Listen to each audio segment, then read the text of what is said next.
행복을 위해 버려야 할 것들, 우리 잘 아시겠지만 제가 몇 번 소개해드린 우리나라 정신의학의 최고 거두 권위자가 계시죠. 바로 이시영 박사입니다. 이분 90이 훨씬 넘으셨는데도 아직까지도 아주 왕성하게 이제 활동하고 계십니다. 이분에게 뇌과학적으로 우리가 행복하기 위해서는 어떻게 해야 되냐 이렇게 물었습니다. 그랬더니 이분께서 행복에 대해서 말씀하시는데, 우리가 크게 착각하는 게 행복하기 위하여 뭔가를 더 채우려고 그러는데 채울수록 뇌는 행복을 느끼지 못한다는 것입니다.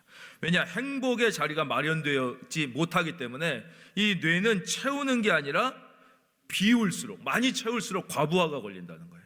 행복하고 싶다면 비워야 된다는 거예요. 꽉 차면 늘 우리 뇌의 편도체가 위기의식을 느낀다는 것이죠. 위기의식을 느끼기 때문에 이걸 비워야 된다는 것입니다. 그러기 위해서 우리가 첫째 버려야 될 것이 무엇이냐? 그게 바로 불평회로라는 것이죠. 우리는 행복이 감정이고 불평이 감정이라고 생각하는데, 뇌과학적으로 보면 불평과 행복은 감정이 아니라 회로라는 것입니다. 뇌에 회로가 있는데 불평회로가 강력한 사람은 만사에 불평을 하게 되어 있다는 것입니다. 아주 강력하게 이 회로가 그 불평할 것만 계속 받아들이는데, 불평회로가 강화된 사람은 행복회로가 다 쪼그라져서 붙어 있다는 거예요. 그래서 행복이 들어오질 않는 거예요. 이 행복회로를 통해서 첫째가 바로 불평을 버리는 것, 행복을 원한다면 불평회로를 망가뜨리고 버리는 것이 가장 빠르고 직접적인 방법이다 그랬습니다. 우리가 이제 연말이 되면 벌써 12월 14일이 되니까 이런 생각하실 때가 있죠. 야, 1년 너무 빨리 지나갔다. 야, 1년 한 것도 없는데 벌써 지나갔다. 나이만 한 살 더 먹는다. 근데 여러분, 1년이 왜 이렇게 빨리 지나갔습니까? 그걸 잘 생각해 봐야 돼요. 1년이 빨리 지나갔다는 것은 우리가 엄청난 은혜 가운데 살았다는 거죠. 만약에 우리가 고통 가운데 있었다면 1년은 빨리 지나가지 않습니다. 여러분, 군대 생각해 보십시오. 군대 기껏해야 저 때 28개월, 지금 1년. 군대 기간은 왜 이렇게 깁니까? 고통스럽기 때문에 안 지나가는 거예요. 여러분, 수술을 하고 회복하는 시간, 중환자실에서 시간이 빨리 가지 않습니다. 어떤 시험을 보고 결과를 기다리는 시간, 지금 빗장이가 나를 쫓아오는 그 하루하루는 결코 시간이 빨리 가지 않습니다. 시간이 1년이 빨리 갔다는 것은 하나님께서 나의 삶을 지키시고 보호하시고 은혜 주셨음을 감사할지어다. 감사하는 거예요. 전쟁이 났으면, 우리나라에 지진이 나고 쓰나미가 났으면 하루가 너무 긴 거예요. 그래서 전쟁의 반대말은 평화가 아니라 일상이라고 그러는 거예요. 여러분, 오늘 그 행복을 누리시기를 주의 이름으로 축원합니다. 두 번째가 바로 비관회로입니다. 비관회로는 우리 머릿속에 안 좋은 것을 해마에 박는다는 거예요. 그러니까 우리가 생각은 주로 전두엽이 하는데, 해마에 박히면 이거를 전두엽이 아무리 극복하려고 해도 깊이 박혀 있어서 극복이 안 되고 예민해지고 괴로워진다는 것입니다. 그래서 우리가 이제 비관적으로 보는 거예요. 현실을. 특히 젊은 청년들 보면 불쌍하다 그랬잖아요. 비관적으로 봐요. 야, 희망이 없다. 이건 해도 되지 않는다. 이런 시대는 이제 뭐 역전이 불가능하다. 막 이런 얘기를 하고 그래요. 그래서 요즘 젊은이들이 줄임말을 많이 쓰잖아요. 줄임말 엄청 많이 써. 무슨 말인지 잘 모를 때가 많은데, 이생망 이런 얘기 있어요. 이생망이라고 들어보셨습니까? 무슨 뜻인지 아세요? 끄덕끄덕 하는 분들은 좀 젊은 분들이고, 이게 뭐야 이런 분은 좀 연식이 있으신 분. 이생망 무슨 뜻이냐? 이번 생은 망했다는 뜻입니다. 이번 생은 망했다. 안 된다는 거예요. 이번 생은. 여러분, 이번 생 망하면 안 돼요. 생은 한 번뿐이 없어요. 한 번. 다음 생은 없어요. 빌리 그레이엄 목사님이 뭐라고 그랬어요? 한 번의 인생은 천국을 준비하는 유일한 기회다 그랬어요. 대학은 재수할 수 있지만 인생은 재수할 수 없어요. 우리는 이생망, 그걸 어떻게 해야 돼? 예수 믿는 사람은 비관회로가 아니라 희망회로를 가둬요. 이생망, 세상 사람은 이번 생은 망했다 하지만 우리는 이생망, 이번 생은 소망이 있다. 우리는 이번 생에 소망이. 여러분, 나이가 몇 살이든 관계없습니다. 몸이 약하든 건강하든 관계없어요. 나이가, 아브라함은 75세에 부르심에 순종했는데 위대한 인생을 살았어요. 하영조 목사님, 오카는 목사님은 맨날 몸이 아파 빌빌댔지만 위대한, 한경직 목사님 몸 약해도 은혜 받으면 다 할 수 있어요. 여러분, 희망의 회로가 작동해야 되는 거예요. 비관회로를 버려야 되는 거예요. 세 번째는 완벽주의라. 완벽주의는 성취를 높여주는 거라고 착각하는데 절대 그렇지 않습니다. 완벽주의는 쓸데없는 걱정 회로를 강화시킵니다. 자녀를 얘가 완벽하길 기대하면 안 돼요. 얘가 왜 이러나, 왜 이렇게 머리가 나쁜가, 왜 이렇게 겁이 많은가, 왜 이렇게 키가 안 크나. 아니 어떻게 사람이 완벽해요? 머리가 좋으면 키가 작을 수도 있고, 몸이 건강하면 공부를 못할 수도 있지. 공부도 잘해야 되고, 공부 잘하면 몸 약하다고 걱정하고, 몸 약하면은, 그렇죠? 다 이렇게 완벽하면 늘 불안한 거예요. 완벽주의는 행복을 가로막아요. 특별히 완벽주의자의 약점은 무엇이냐면 작은 변화도 위기로 뇌가 감지합니다.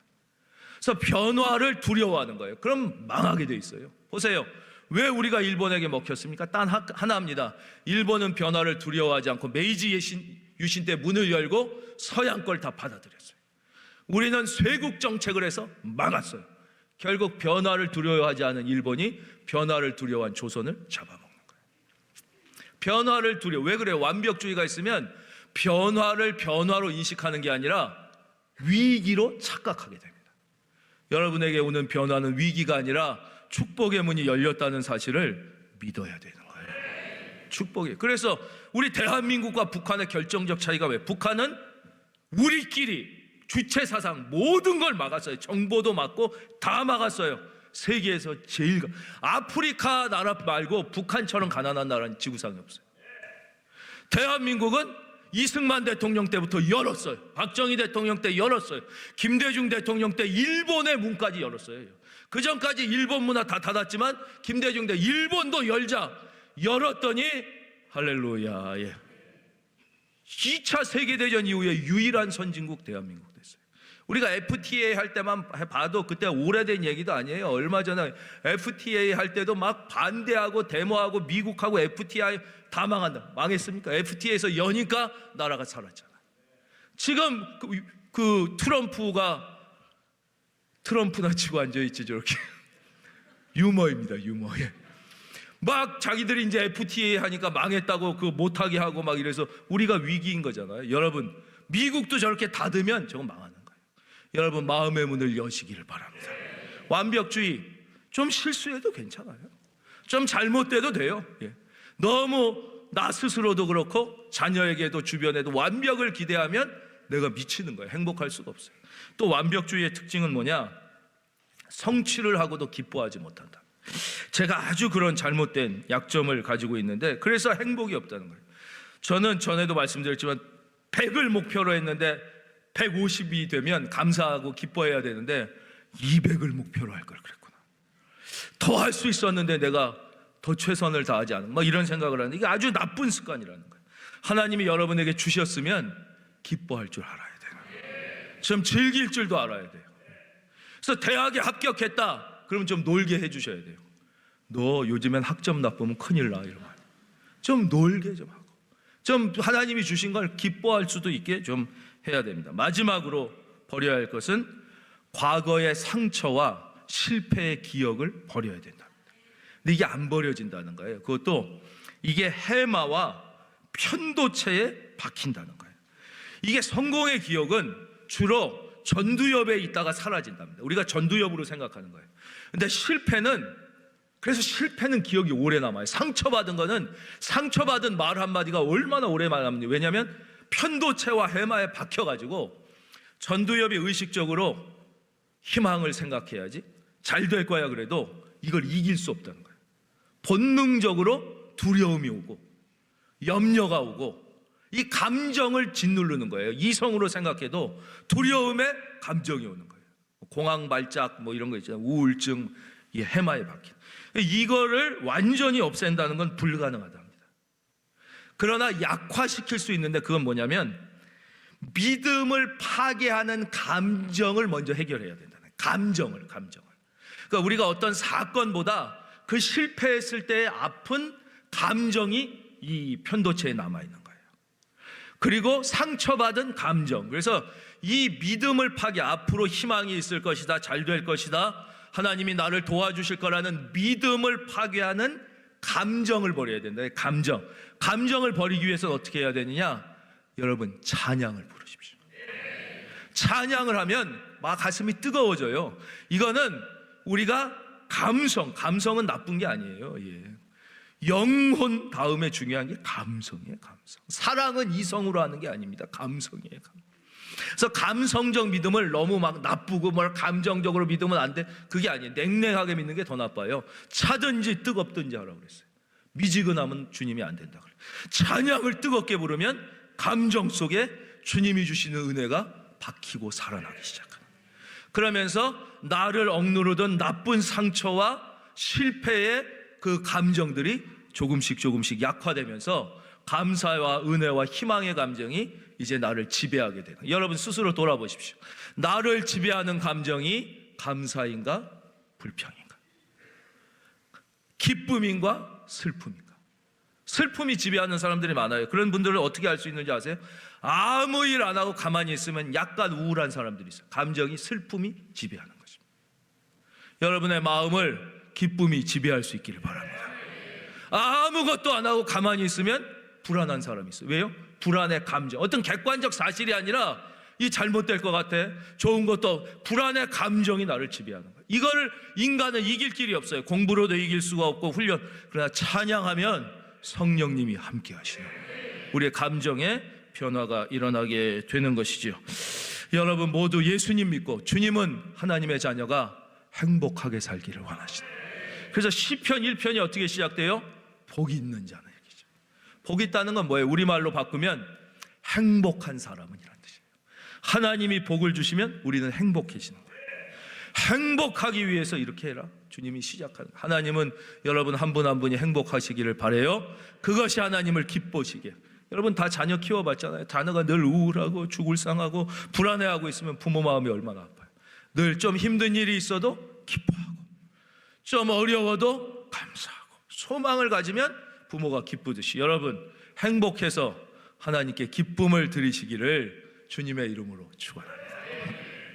본문 35절입니다. 또 이튿날 지어낸 얘기가 아니라는 거예요. 날짜를 요한복음은 분명하게 제시합니다. 시간까지도 제시합니다. 요한이 자기 제자 중 두 사람과 함께 섰습니다. 이 두 사람은 나중에 나오겠지만 한 사람은 안드레입니다.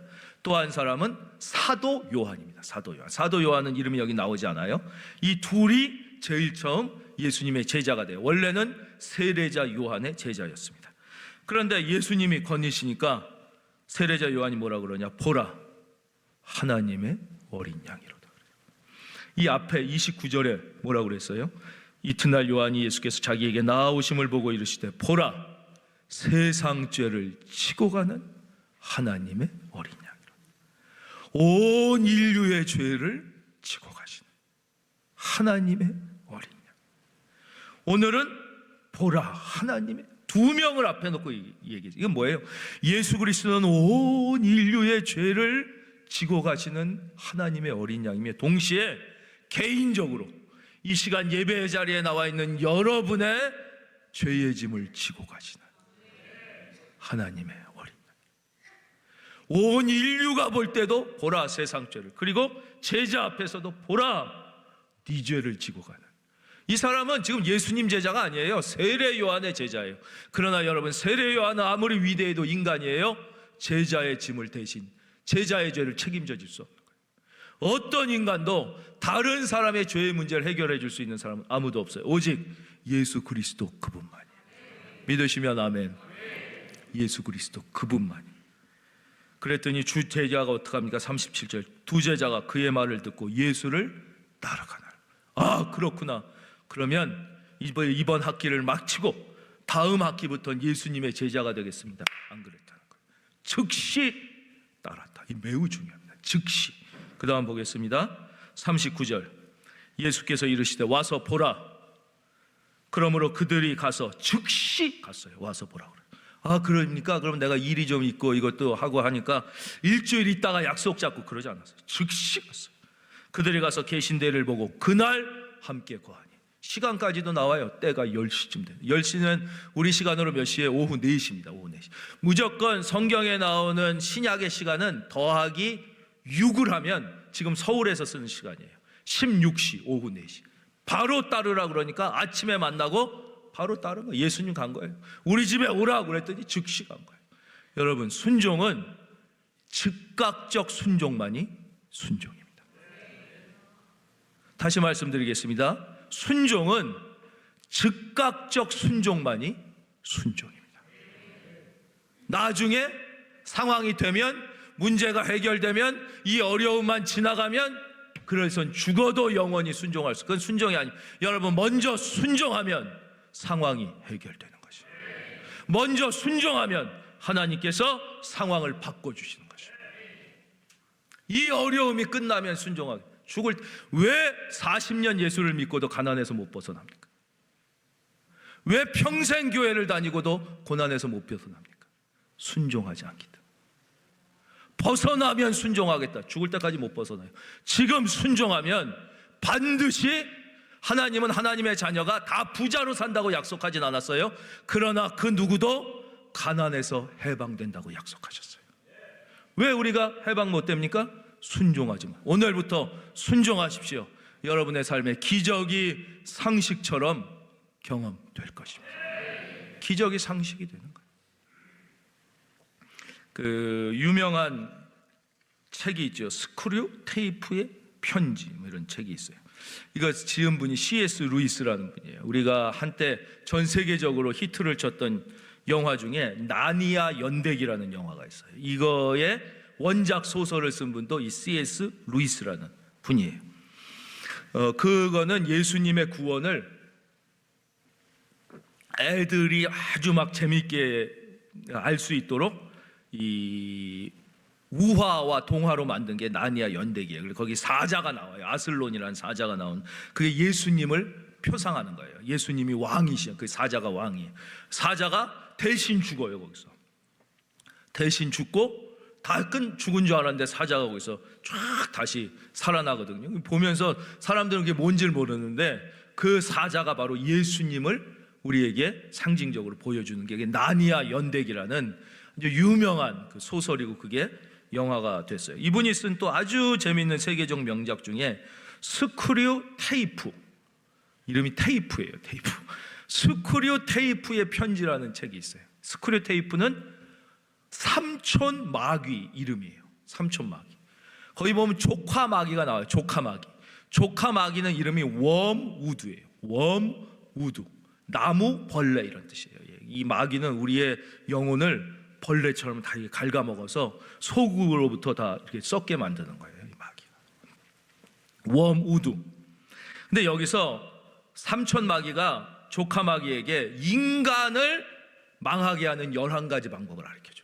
어떻게 하면 인간이 망하고 하나님의 은혜에서 멀어지는가, 11가지 방법을 알려주는데, 그 중에 가장 성공적인, 모든 걸 다 압도하는 한 가지 방법이 있어요. 그게 뭐냐? 성경 말씀대로 순종하라고 응원하라는 거예요. 하나님은 살아계시다.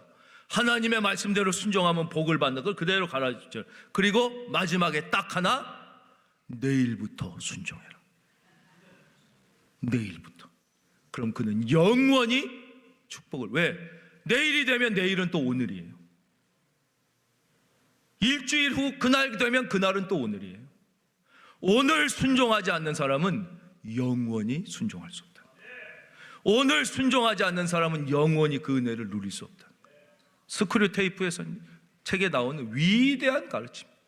인간을 망하게 하고 싶다면 하나님은 살아계신다. 예수를 믿으면 구원받는다. 말씀대로 순종하면 기적이 일어난다. 그러나 내일부터 순종해라. 내일이라는 단어만 가슴에 심어주면 그는 인간은 영원히 망한다. 자, 스스로에게 돌아보겠습니다. 과연 나는 어떻습니까? 그래서 대부분의 실패하는 사람들은 새해 계획을 세웁니다.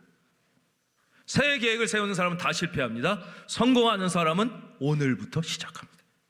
새해에는 담배 끊어야지. 말이 됩니까? 오늘부터 끊으면 되는 것입니다.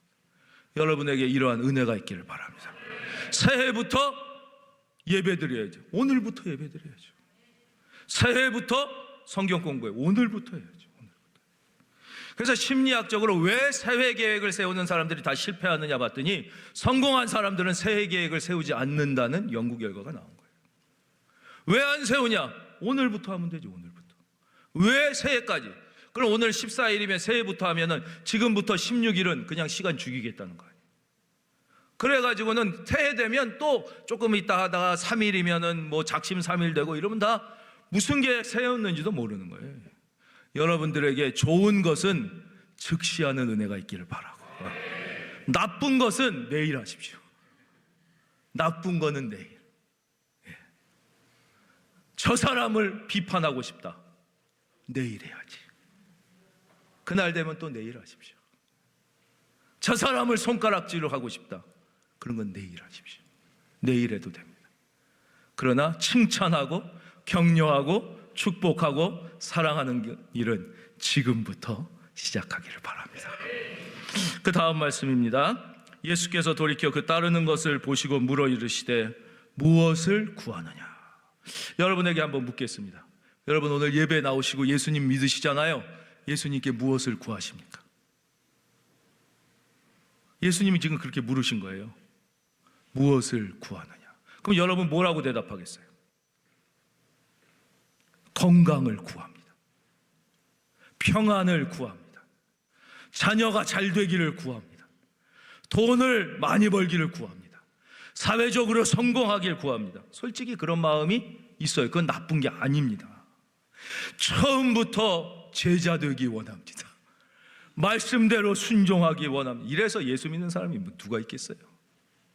다 처음에는 입으로 말하기 부끄럽지만 그런 마음이 있는 거예요. 여러분 그것 때문에 부끄러워하지 마십시오. 성령이 임하면 하나님이 바꿔주시는 거예요. 그게 강제로 바꾸라고 그런다고 바꿔집니까? 이 제자들도 별다르지 않았어요. 이 제자는 대단한 사람입니다. 그 당시 세례 요한의 제자가 되려면 아무나 되는 게 아니에요. 수없는 사람들이 줄을 서 있었어요. 요즘에 최고 명문대학 들어가려면 다 합격선 잘라내는 것보다 더 힘들었어요. 그리고 훈련 과정이 대단히 엄격해요. 세례 요한이 16살 때부터 광야에 나가서 메뚜기와 석청을 먹고 낙타 털옷을 입었어요. 거기서 같이 살았는데 삶이 안락했겠습니까? 훈련이요. 거기에 훈련받은 두 제자도 예수님이 무엇을 원하느냐 물으니까 솔직히 대답을 못하는 거예요. 그래서 성경을 읽으실 때 이해가 안 되셨죠? 동문서답을 합니다. 무엇을 구하느냐 그랬더니 뭐라고 그래요? 랍비여 어디 계시오니까 그러는 거예요. 왜냐? 주를 위하여 죽기를 원. 이런 얘기는 솔직히 양심상 못하겠고, 그렇다고 영의정되게 해주십시오. 나중에 그러잖아요. 주님께서 올라가시면 하나는 좌편에 하나. 사실 그런 게 마음이잖아요. 세상에서 잘 되고 복 받고. 그렇게는 차마 못하겠으니까 난데없이 주여 어디 계시니까. 주님 묵으시는 데가 어디입니까? 거기 가서 남들 안 들을 때 조용하게 좀 얘기하고 싶습니다. 여러분도 하나님 앞에 1대1로 기도할 때 그렇게 하시잖아요. 괜찮아요. 하나님 원수를 갚아주십시오. 괜찮아요. 하나님 앞엔 그래도 돼요. 다윗도 그랬잖아요. 하나님 앞에서 어디 계십니까? 가서 조용히 얘기하고 싶습니다. 그랬더니 예수님이 뭐라고 그러십니까? 와서 보라 그랬어요. 여러분 오늘 주님 앞에 잘 나오셨습니다.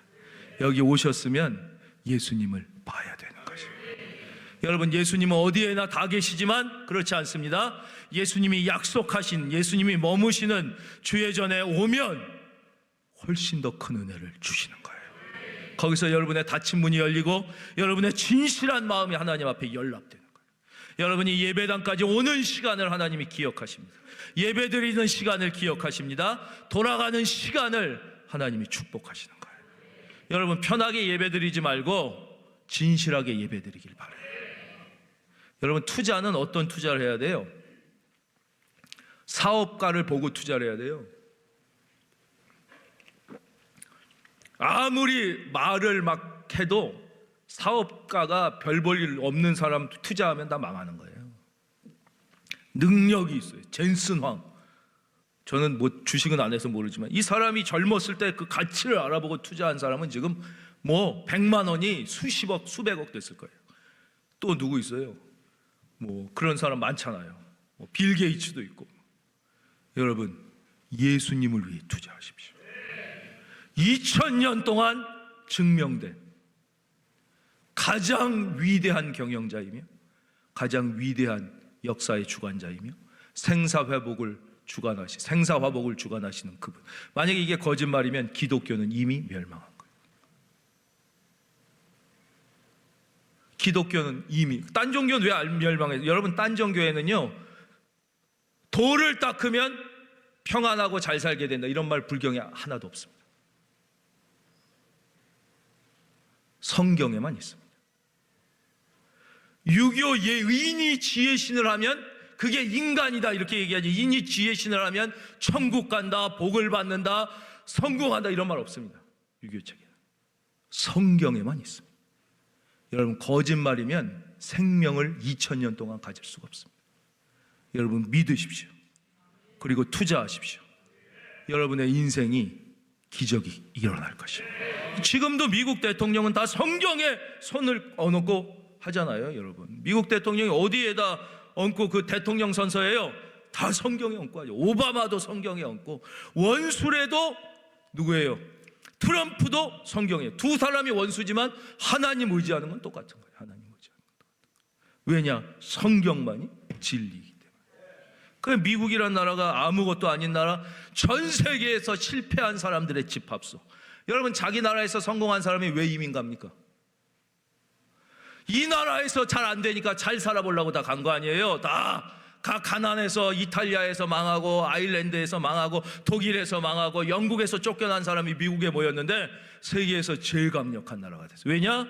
성경에 인생을 투자했기 때문에. 여러분, 남보다 못합니까? 지금 뒤처져 있습니까? 여러분의 인생을 예수의 수레에 묶으십시오. 그러면 예수님이 여러분을 이끌고 가시는 거예요. 그게 성경의 약속입니다. 영국이 그렇잖아요. 엘리자베스 여왕, 빅토리아 여왕 때 성경을 붙잡으니까 세계적인 나라가 됐다가 성경 놓으니까 교만해져서 다시 떨어지는 거예요. 네덜란드도 똑같습니다. 와서 보라. 그래서 이제 갔어요. 갔더니 이제 예수님으로부터 진정한 은혜를 받게 된 거예요. 진정한 건 이제 그런 거예요. 그곳에 가야 돼요. 하영조 목사님이 이제 영국에서 유학하실 때 존 스토트 목사님이라는 아주 훌륭한 분이 계세요. 이분 집에 저녁 식사 초대를 받았다. 너무너무 설레는 마음으로 점심도 제대로 못 먹고, 그냥 그렇게 유명한 훌륭한 목사님이 초대를 하셨으니까 그 목사님은 어떤 책을 읽으실까? 서재에는 어떤 책이 있을까? 그분이 기도하는 자리는 어디일까? 그래서 이제 초청받은 사람들하고 이제 눈을 뚫고 갔다는 거예요. 근데 이분 존 스토트 목사님은 평생 독신으로 사셨습니다. 그래서 늘 곁에서 그분을 도와주는 남자 비서가 있었어요. 그런데 남자 비서가 문을 열어줄 줄 알았더니 목사님이 직접 남자 비서랑 같이 내려오셔서 문을 열고 다 끌어안아 주시고 올라가서 이제 이런저런 얘기를 하면서 시간이 됐어요. 이제 식사를 다 갖고 나오는데 얼마나 기대를 했을까? 뭘 주실까 그랬는데 햄버거를 주더래. 햄버거랑 그 옆에 주스. 근데 이 주스도 이렇게 과일을 짠 주스가 아니라 가루 넣어서 돌린 주스를 줬다. 솔직히 너무 실망을 했다. 그리고 많이 잡수시라고. 근데 목사님 얼굴엔 미안한 빛이 하나도 없더라는 거예요. 아니, 우리를 이 눈 오는 날 여기까지 초청해놓고 겨우 햄버거 하나, 주스도 분말 주스. 그날이 얼마나 좋은. 왜냐? 간단하게 먹고 목사님과 깊은 얘기를 오래 할 수 있었다. 먹는데 시간 보내지 않고 먹는데. 여러분, 혹시 육적으로 채워지지 않았습니까? 육적으로 너무 잘 사는 사람은요, 또 영적으로 큰 복을 받기가 어려운 경우가 많습니다. 햄버거를 먹으면 대화가 깊어지고, 음식이 너무 좋으면 음식에 또 마음을 뺏기는 거예요. 여러분, 주님 앞에 오십시오. 여러분, 영적인 축복을 경험하게 될 것이에요. 자기가 그 식사를 잊지 못한다. 그 햄버거 하나를, 그러니까 간단하게 먹고 훨씬 오랜 시간 하나님이래. 존 스토트 목사님을 통해서 자기가 격려와 희망을 들었다. 40절입니다. 요한의 말을 듣고 예수를 따르는 두 사람 중 하나는 시몬 베드로가 아니에요. 시몬 베드로의 형제 안드레. 안드레가 먼저 따랐습니다. 근데 저를 봐주십시오. 누가 더 큰 인물이 됐습니까? 베드로가 큰 인물이 됐죠. 그러니까 우리는 첫째, 내가 큰 그릇이 아니라고 실망한 필요가 전혀 없다는 거예요. 그릇은 내 마음대로 되는 게 아니에요. 하나님은 토기장이고 우린 그릇, 하나님이 알아서 다 만드시는 거예요. 내가 작은 그릇이라고 실망하지 말고 큰 그릇을 주님께 데려오면 되는 거예요. 안드레가 자기가 작은 그릇이라고 베드로라는 큰 그릇을 데려왔잖아요. 그리고 큰 그릇을 축복하고 격려하고 도와주면 되는 거예요. 한번 따라할까요? 큰 그릇을 크게 하겠습니다. 크게. 큰 그릇을 축복하고 칭찬하고 도와주자. 그러면 우리는 우리에게 주어진 삶의 최선을, 하나님 앞에는 축복이 더 클 수도 있는 거예요. 내가 다 큰 그릇 될 수 없어요. 안드레는 큰 그릇이 아니었지만 큰 그릇 베드로를 주님께 데려왔어요.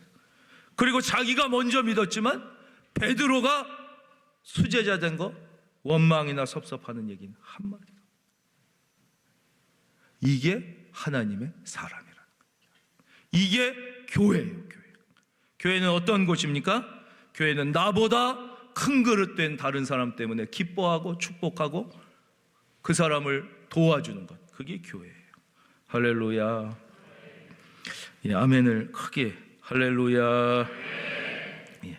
근데 이제 베드로가 문제가 많은 사람이었어요? 아니요. 문제가 많은. 안드레와 요한은 세례자 요한의 제자였어요. 훈련되고 검증된 사람이에요. 그러나 베드로는 어째요? 이건 뭐 그냥 어부야. 예, 아무 훈련도 없어. 하루 벌어 하루 반.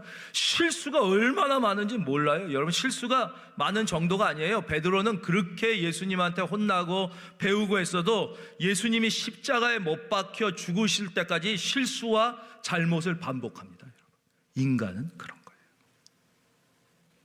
여러분, 스스로 때문에 너무 좌절하지 마십시오. 베드로도 그랬어요.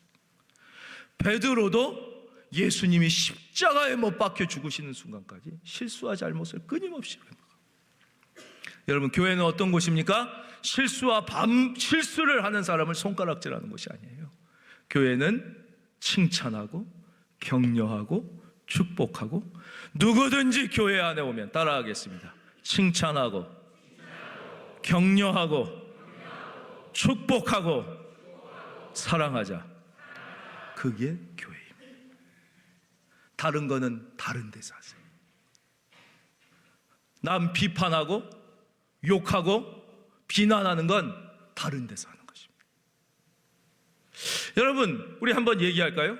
어느 사람이 남을 막 비판하는데 내가 같이 욕했다? 조심하십시오. 그 사람은 상황만 바뀌면 나를 욕할 사람이에요.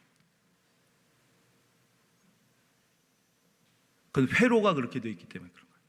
어떤 사람이 내가 아니라 다른 사람을 칭찬하고 축복했다? 그 사람을 가까이 하십시오. 그 사람은 내가 없을 때 나를 칭찬할 사람.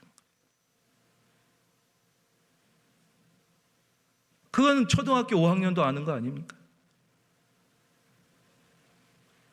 여러분, 남의 약점을 보고 비판하는 사람 중에 인간성 좋은 사람이 있으면 저한테 한번 역사적 인물 가운데 소개해 주십시오. 본받을 만한 위대한 사람이 있다면, 목사 중에, 주의 종 중에, 제자 중에, 위대한 인물 중에 남의 약점을 보고 비판하고 욕하는 걸 즐겨했던 분이 있으면 성경에 소개해 주십시오. 훌륭한 사람 중에 다른 사람을 칭찬하고 부족함 속에서도 장점을 보고 격려하지 않은 사람이 있다면 소개해 주십시오. 여러분이 후자가 되기를 하나님은 기대하고 계신 것입니다.